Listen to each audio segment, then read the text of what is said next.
Hello YouTube, this is Morgan, Airspeed Prime here at my next Airspeed Reads Naruto video, and this one's going to be for volume 56 of the Naruto manga, which is called Team Asuma Reunited. Really nice cover on this one, even though Naruto's not really in this volume all that much. I like that he's just kind of there, and it's a bit of a different kind of pose from him as he's kind of thinking, and it fits the kind of cliffhanger ending for this book where he's trying to figure out why he senses like Nine-Tails chakra active outside of where he is, and obviously leading up to him discovering that the war is on and that he needs to be involved in that. And then also you have Kinkaku and Ginkaku, as well as Darui, who are quite important in one of the key fights in this volume. But we cover another 10 chapters, I believe it is, 525 to 534. The Kage Resurrected, D-Unit Battle Challenge, Forbidden Words, Transcendent Drab, Golden Bonds, Choji's Decision, Team Asuma Reunited, Mifune versus Hanzo Decided, A Time for Oaths, and Farewell Inoshika Cho. Overall, pretty solid volume. We're still obviously in the pretty early stages of the war, the first initial battles, in that they're introducing a lot of the more kind of ancillary characters and their kind of conflicts with the resurrected characters, so like Hizashi and Hizashi coming into conflict. You have Choji's father kind of dealing with Tsunade's kind of love who died, Dan. We don't really get a lot of focus on that, but it's present there. The key battles that we get over the course of this book are primarily initially Darui on his own initially, plus some of the other Cloud Ninja, against Kinkaku and Ginkaku, the Gold and Silver brothers. Later he is assisted by the Ino-Shikacho formation, Choji and Shikamaru. They then fight Asuma on their own to kind of perfect their formation, and we sort of get set up that Tenten, Darui, and then Izumo and Kotetsu are fighting Kakuzu, the resurrected Kakuzu. There's a few other fights going on for sure, but those are definitely the main ones. And I think the highlight fight is definitely Darui against Kinkaku and Ginkaku, just because of the ninja tools are a very unique dynamic. What they add with the whole idea of your spirit word.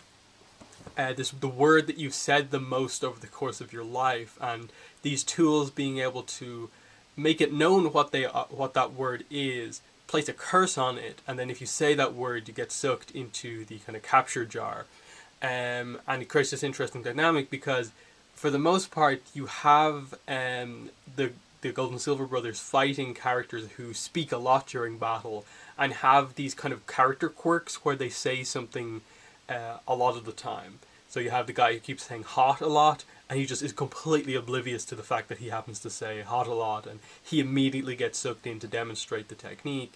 You then get like rules, like if you're just silent with these weapons in play, you also, if you don't speak in a certain amount of time, you get sucked away. And then with Darui, what I really liked in this side of the book was that he knew immediately his most said word is probably drab. He says that a lot. He knew that was the case, and that turns out to be true. But we get this subtlety of like, if you happen to pronounce like a certain sentence where like it ends with a certain letter, and then you say the next word that starts with the end of that word. So he says like timid rabbit.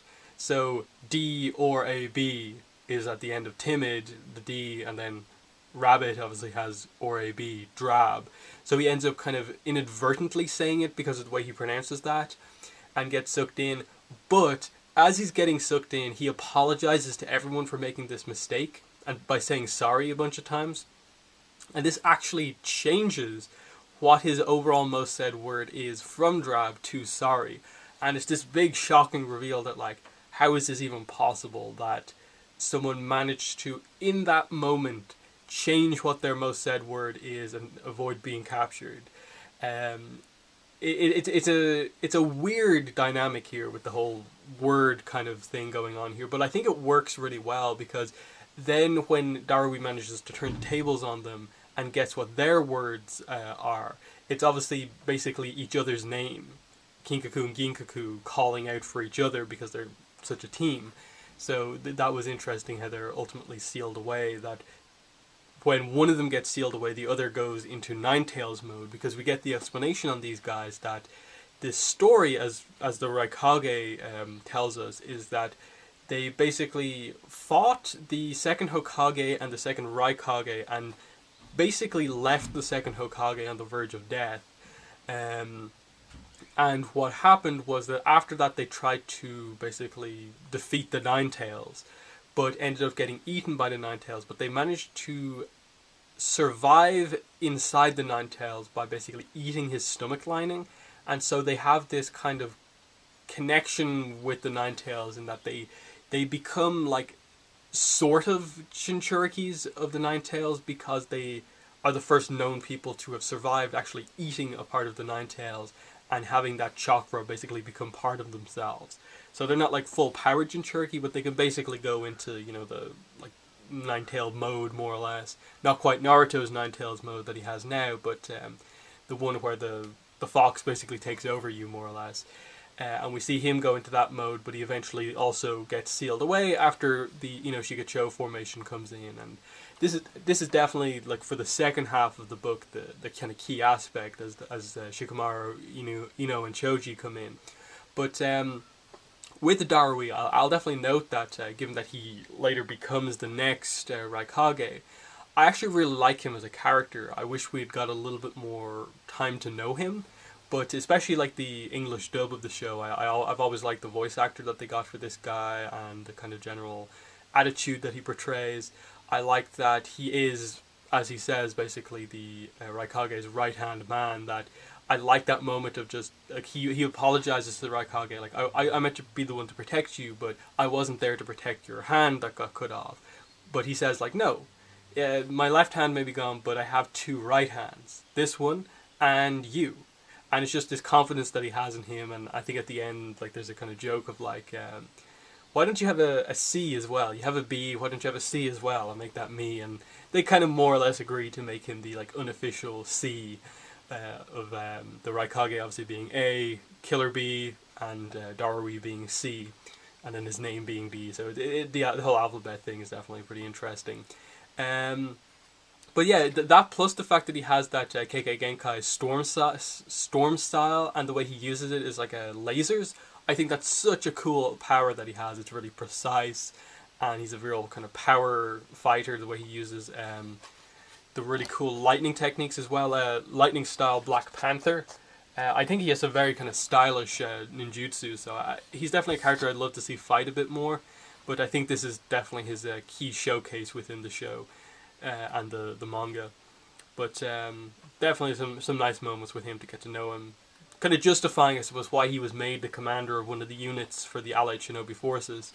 But they basically at this point also they established that the Cloud have the fifth of the five special sacred ninja tools of the Sage of the Six Paths, and that's what they've been basically sealing the Eight Tails away in. So just establishing that there's a history to these like ancient artifacts of the Sage of the Six Paths, that kind of the different nations have more or less been fighting over them. Some people have had them for a certain amount of time, and they've kind of been transferred as they've been kind of taken and so on.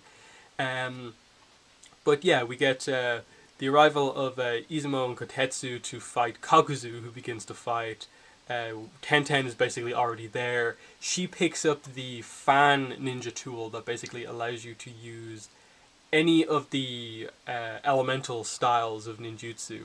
And obviously she's a ninja tool expert and she thinks this is the best ninja tool ever, but she's kind of unaware of the fact that it's draining her chakra away. So she's really powerful, but she's kind of obviously going to run out of chakra quite quickly. But it's a way to allow, I suppose, Tenten, who is one of the more underpowered members of the kind of Naruto's kind of classmates, to kind of fight on this level. So that's nice. Then oddly, I suppose, I don't remember this being massively emphasized in the anime in terms of, like, I think the focus it gets here. Mifune, the leader of the samurai, fighting a reanimated Hanzo. And them kind of establishing that they have a history together. that the reason Mifune wears the kind of bandages around his head is because he previously fought Hanzo and basically took a really heavy blow to the head that basically, he says, like crushed his skull. So he obviously has a weakness in his head if he's ever hit there.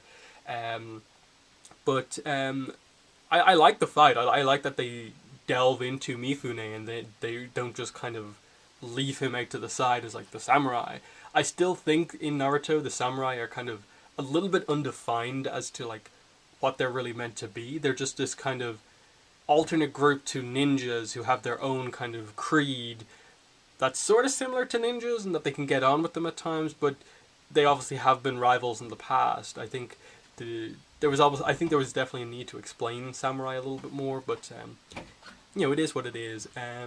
But anyway, the fight is interesting in kind of what they talk about. In that, it's all about the fact that this is their second big confrontation, and the way they do it is that basically, pretty quickly, Mifune like defeats Hanzo, just with his sheer swordplay and quickness, defeats him, and basically says a lot of stuff to Hanzo that in their previous fight Hanzo said to Mifune, that in the aftermath of their initial battle in the past, Mifune talking to Hanzo basically proved himself like a worthy opponent, and so Hanzo left behind a vial of the kind of counter, anti-venom basically to the salamander poison that Hanzo has, in the hope that he would survive and kind of prove Hanzo right, that there are some kind of good people out there with strong convictions. And it's a little bit vague about the whole idea of what they talk about here is, the idea of the samurai is that they see themselves as a sword, and if their sword is blunt, it kind of speaks to the fact that their convictions are blunt. But in their second fight, Mifune's sword is sharp, so he is as sharp as his sword, and that's why he's able to win the fight. And they kind of talk about his convictions. Here, Mifune's convictions are strong, and Hanzo's are kind of weak. But definitely we get to reveal a bit of a backstory for Hanzo about why he has the whole salamander thing, and that he was a very poisonous salamander, like venom sac was like surgically implanted into him when he was young, and he wears the mask to protect everyone around him, but also himself. And it's this idea that at the end he's about to release that, but overcomes the Kabuto's control by basically remaining true to himself, showing strong conviction by countering Kabuto's attempt to control him and basically kill everyone with his poison attack. So a nice moment as Hanzo is sealed away, a nice strong victory over a very powerful opponent in Hanzo for Mifune, establishing that even though he doesn't have like ninjutsu, he's really, really powerful. Then the last big fight is Choji, Ino, and Shikamaru against Asuma. And I like that the focus of this in terms of character stuff is on Choji. That Ino and Shikamaru are both like shocked, but they get down to it and know that they have to fight Asuma because they know it's not his fault. That as much as maybe he's talking to them like the master that they know, he's not in his full kind of mind. He is not attacking them. It's just a zombie version of Asuma who's attacking them. But Choji can't bring himself to attack, can't bring himself to hurt his previous master, and they kind of just go through a good bit of backstory here with the idea of like, is Choji good enough to be the next head of the Akimichi clan? And ultimately him proving himself that like now is his moment to change in this fight, to prove himself that he's not kind of cowardly like he sort of was in the past, that he can work hard, that he has grown, and he's worthy of being the next leader of the Akimichi clan. And he showcases that by, without any food pills or any of the like secret Akimichi clan pills, he uses the kind of butterfly wing technique that he needs, the growing the wings and kind of being able to have the crazy speed, the agility, and so on. Without that, and basically, in combination with the rest of the team, they basically pull off the ultimate Ino Shikacho formation and manage to seal away Asuma.